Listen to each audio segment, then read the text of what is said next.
Bom galera, antes de começar mais o vídeo de hoje, eu quero convidar vocês a estarem me seguindo lá no Instagram, igor.guerreiro, aonde eu sempre envio primeiro os vídeos lá antes de enviar aqui no YouTube. E também lá eu estou sempre fazendo uma postagem, né, com fotos, né, históricos, alguns dizeres, né? Então assim, se você que prestigia meu trabalho, você que gosta até mesmo a poder me incentivar a continuar, pode estar me seguindo lá, tá? E é isso aí galera, vamos para o vídeo de hoje, valeu! Você já ouviu falar em Epimênides? Epimênides ele foi um filósofo grego e também um poeta. Segundo Estrabão, ele nasceu em Creta, num local chamado Knossos. Ele também foi contemporâneo de Solon, 600 anos aproximadamente aí antes de Cristo. Você que já estudou Grécia Antiga, você sabe que Solon foi um estadista, ele foi um legislador, né, e um filósofo grego. Muito bem. Epimênides ele é citado pelo menos 2 vezes pelo apóstolo Paulo em uma de suas cartas e na sua pregação, está registrado pelo historiador Lucas também lá em Atos capítulo 17. E em Tito, no capítulo 1, versículo 12, olha o que o apóstolo Paulo vai dizer. Um deles, seu próprio profeta, disse: os cretenses são sempre mentirosos, bestas ruins, ventres preguiçosos. Este testemunho é verdadeiro. Portanto, repreende-os severamente, para que sejam sãos na fé. O apóstolo Paulo vai pregar aqui um texto, né, de Epimênides e vai usar ao seu favor e vai colocar aqui em Tito no capítulo 1, versículo 12. Mas ele também vai usar um texto de Epimênides, que é o mesmo texto, agora uma outra parte dele, aqui no verso 28 de Atos 17. Olha o que ele vai dizer. Porque nele vivemos e nos movemos e existimos, como também alguns dos vossos poetas disseram, pois somos também sua geração. Diógenes Laércios, ele vai contar uma história muito interessante de Epimênides. Você vê que o apóstolo Paulo em Tito 1,12 chama ele de profeta, em Atos 17,28 chama ele de poeta. Então olha só, ele vai dizer o seguinte na história dele, que houve um período de grande praga ali na Grécia, e eles estavam começando a fazer muitos altares, muitos sacrifícios, mas nada disso estava adiantando. E chegaram até a chamar alguns magos e místicos egípcios para tentar parar com aquela praga. Então, quem que eles chamam para poder ajudar? Eles chamam exatamente Epimênides. Se você for ver alguma biografia de Epimênides, vão chamar ele de um místico estranho, né? Ou seja, no meio de um panteão de deuses, ali, por exemplo, alguns historiadores dizem que haviam 30 mil deuses e havia mais estátuas, né, monumentos do que seres humanos ali naquele lugar, para você ver. Então eles chamam Epimênides, que adorava um Deus único. O que é que Epimênides faz?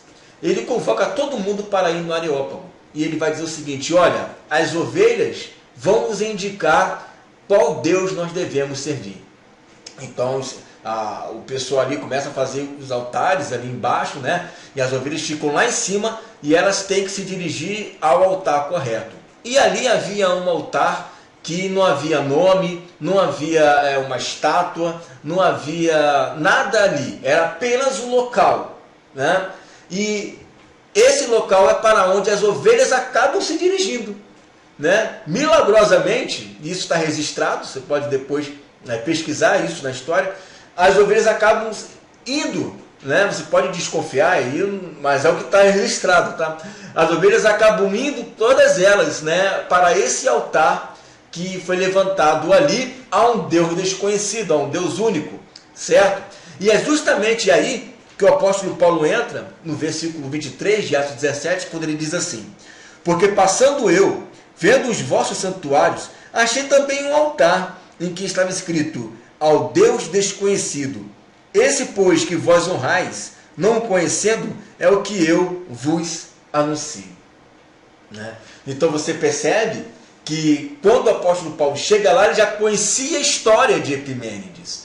Né? Tanto conhecia a história que ele citou, né, por 2 vezes o texto de Epimênides, lá em Atos 17:28 e Tito 1:12. O texto mesmo, o original, diz assim: eles fizeram um túmulo para ti, ó Santo e Altíssimo. Os cretenses sempre mentem, são umas bestas feras, homens de ventre preguiçoso. pois afinal tu estás vivos e habitarás para sempre, pois em ti vivemos e nos movemos, e tempo a nossa geração.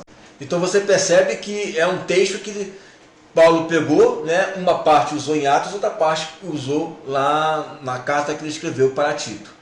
Tá? Arqueologicamente, você observa que tem sim, né, foi encontrado em Pérgamo um altar dizendo ali ao Deus desconhecido.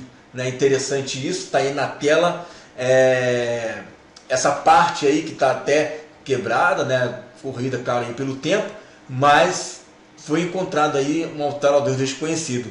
E também Pausânias, que visitou a Grécia entre 143 e 159, ele diz também: o templo de Atenas, Síquiras, também está aqui, também um a Deus e também os altares aos deuses desconhecidos. Então você percebe que até em questão ao altar ao Deus desconhecido, que foi aquele altar, né, que cessou a praga, tá? Não foram só as ovelhas que se dirigiram até lá, as pragas também cessaram. Esse altar acabou virando também, né, um altar idolatrado a ponto de terem vários altares aos deuses desconhecidos, certo? E aí, gostou desse fundo histórico, desse pano histórico? Pois é, né? É interessante você ler essas passagens, né, e você conhecer historicamente o que por detrás estava ali, certo? Por hoje é só, galera. Até a próxima. Tchau.